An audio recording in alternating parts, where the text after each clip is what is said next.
So we've been getting a lot of level ups just through industries and through our zoo. So we do have our zoo here, which I'm actually kind of proud of how I laid the zoo out. Rather fun. So let's get the last two enclosures in here so that we can at least call this one done as well. So we got the rhino enclosure. We can't build that on water, but I think we can maybe slot it in right there. That looks good here. And let's see, the last one here, I think is the lions. Yes.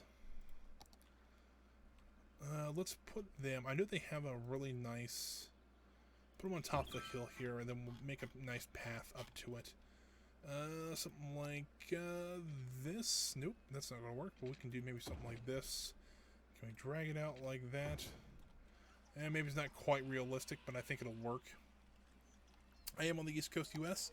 If you look here, I got my Bearcats. So Cincinnati, Ohio. That's where I'm from. So yeah, I live on the East Coast, Midwest-ish. So, but yeah, I usually stream at this time, 1 to 4 p.m. Eastern Standard Time is when I stream. It's so I really didn't have a huge tsunami coming right in the middle of it. So maybe that was just me. I've still played with those. It's been fun to play with those. So we need to create a campus area. That would be a good idea. First, that's an industry area. Back that out. Also back the industry up just a little bit here so we can create a campus area there. And we'll put our campus area along this road, and then we'll start up a little bit, and then we'll go down just a little bit here. And with the highway there, we have pretty good access to the highways and things like that. So I think that'll work out pretty well. I think right there will work.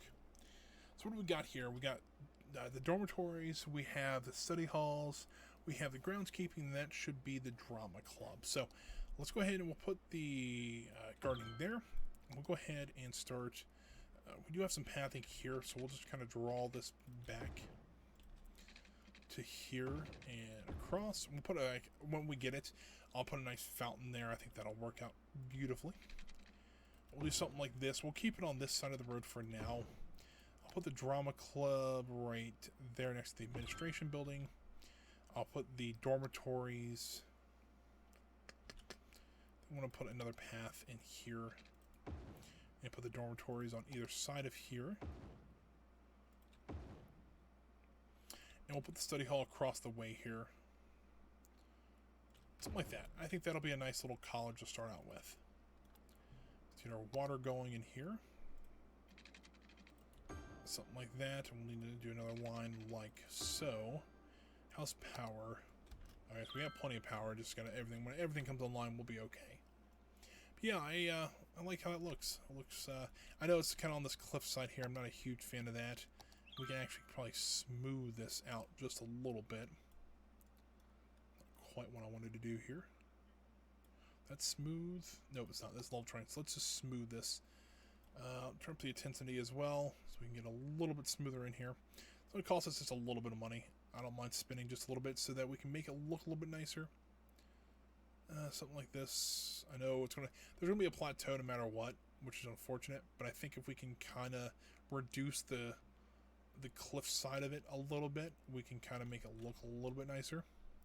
Especially in here, where we can easily clean this up and make it look like a nice flat ground. Or, kind of a nice rolling hill, nothing too crazy. Do something like this. I think that'll work out just nicely. I think we can smooth this area out for now. I think we'll have to change it once we put the fountain in there. But for now, I think our first college looks really nice there. And then, of course, once we get the 40,000, I will put the other college down there as well. But speaking of which, we do need to look at some academic works here. We'll do it in cinematography. We'll give it $50,000 just to help with that. Policies, we will do visiting scholars, free lunch, and student health care because that'll help with attractiveness.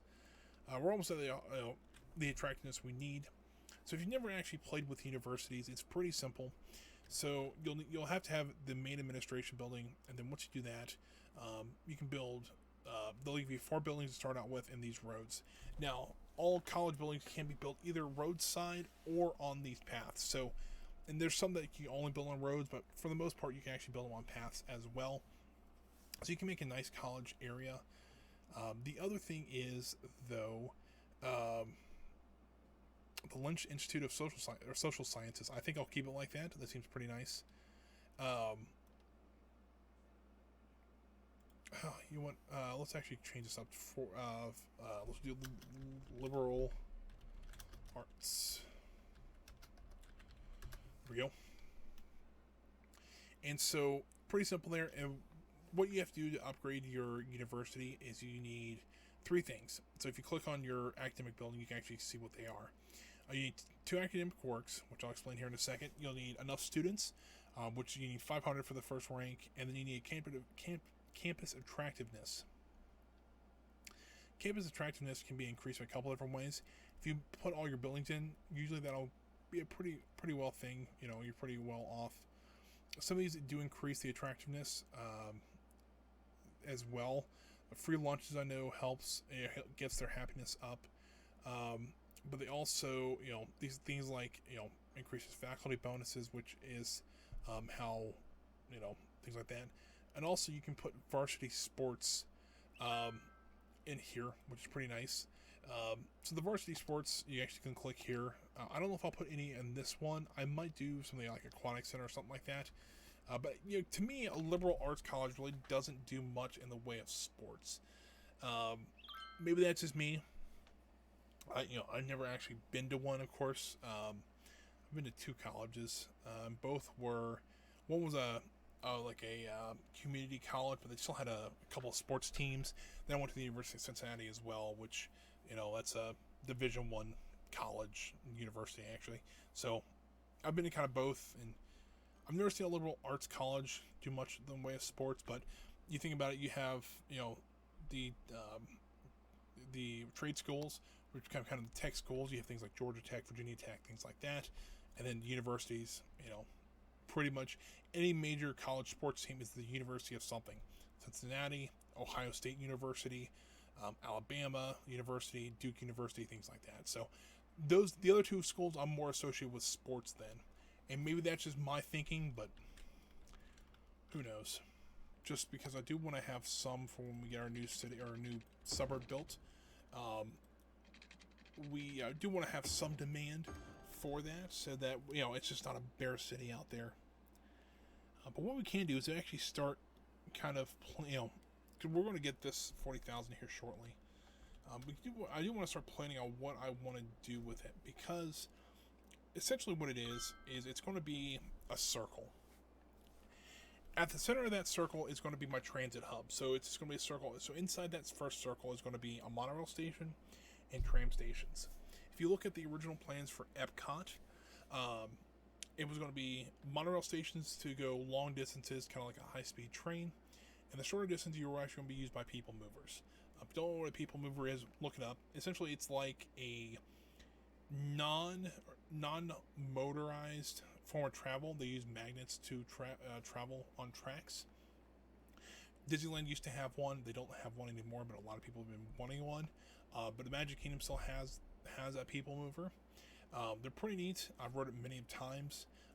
So that's what we're going to try to do. We're going to replace those with trams, because they're very similar in size. And if you look at, there actually is another one that Disney helped design in, I think, the Dallas International Airport, Dallas-Fort Worth. They actually have a people mover there that looks like an enclosed tram. And that's kind of where I got the idea from. So we're using trams instead of people movers. And so the monorail will bring people to and from this suburb that we're planning. And the trams will make them kind of go out through the ring. So it's going to be built in a ring pattern, or as best as I can do it. It's not going to be perfect. I'm going to just put that out right there, right now. But as this city grows, the center section nearest to the monorail station is going to be really high density commercial, and then high residential areas, and then offices. That's kind of the technical part, but I do want to make the IT cluster a part of this. And as we move out, the next ring around that is going to be a park area. I'm actually going to make a green belt around the city, and then outside of there is going to be self-sufficient green homes. That's kind of the idea. We're going to make this futuristic city. All the buildings are trying to be self-sufficient. We're going to try to, at least. I don't know how this is going to work out, so we're going to do this live on stream, and if it fails, oh well, I guess kind of look, I fail on the internet, oh well. But if it works, then it'll look like a great city. I also want to try to, I don't know how this is going to work. I want to ban all combustion engine vehicles in this city, and I also want to make people buy electric cars. I've never done that for an entire section of a city like this, especially the one that I'm kind of planning is this size. But yeah, I have played around with self-sufficient buildings, and yes, they are very cool. Even just aesthetically, they're amazing to look at. So that's kind of what I'm looking to do. Don't know how well I'm going to do it yet, but worst comes to worst, we have to kind of redo some policies, but I don't think we'll have too big of an issue with it. So let's go ahead and start zoning all this. So it looks like we will need it eventually. I still like Fryersburg. Fryersburg is going to be still our main city. It's going to be the downtown area. But I do want to kind of build this EPCOT-esque area, and I think it's going to be kind of fun. Now, if you're kind of new here, I'm a big Disney fan, so I love Disney. I've been to Disney World 22 or 23 times. So I love amusement parks. I used to work at one. I worked for Cedar Fair for 7 years as a manager. So stuff like this, these concept ideas, I love them. Even though now Epcot's an amusement park, which is still pretty neat. I still like the idea of the original Epcot. So that's what I'm trying to go for. I might even name the city Epcot, just kind of as an homage to it. So we just gotta wait. We need less than 450 people now. So hopefully that'll be we'll get that relatively quickly here. I know I've been talking about this a lot, just so that you guys have an idea of how I want to do things. There's that. Look at this. Looks so nice. We haven't even hit 50,000 people or 60,000 people yet, which I would figure we would have. We had just hit 50, so I know we're getting close to building an airport, which I think is at 60,000. Hold on. Yes, at 60,000 we can build both a cargo airport, which I didn't know was a thing until I started playing this one, which I might be part of another pack, and a normal airport, which I do want to put both of them over just across